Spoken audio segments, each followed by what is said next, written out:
Bonjour. La majorité de la population péruvienne vit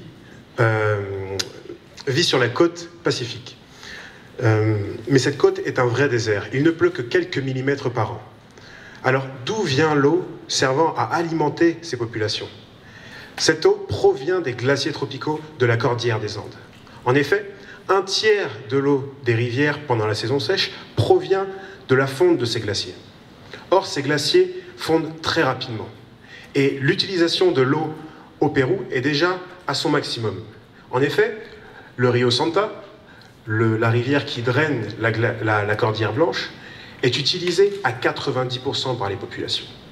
Ainsi, une perte totale des glaciers tropicaux entraînerait un déficit en eau de 20%. Et c'est là que mon projet de recherche intervient. Car le problème n'est plus de savoir si les glaciers tropicaux vont disparaître, mais de déterminer avec le plus de précision quand. Mon projet est de faire un modèle numérique capable de simuler les comportements hydrologiques des glaciers tropicaux afin de relier les données climatiques avec le niveau d'eau des rivières. En un mot, nous souhaitons prédire le niveau des rivières en fonction du climat. Pour ce faire, j'ai divisé mon modèle en trois modules. Un module de fonte, un module de ruissellement et un module d'écoulement souterrain. Ces trois modules fonctionnent conjointement et sont adaptés aux spécificités des glaciers tropicaux. En effet, jusqu'alors, les modèles étaient basés sur l'exemple des glaciers tempérés. Or, ces glaciers diffèrent grandement des glaciers tropicaux par leur géomorphologie, par leur climat et par leur position par rapport au soleil.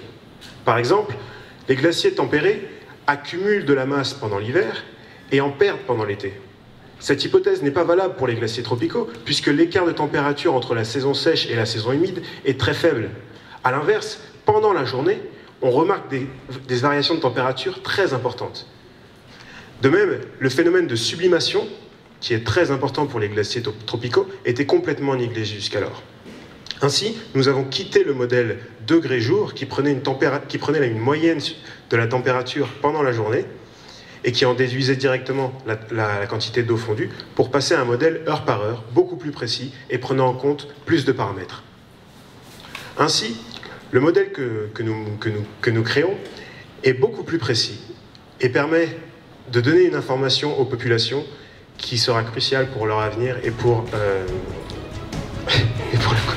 Merci beaucoup, excusez-moi.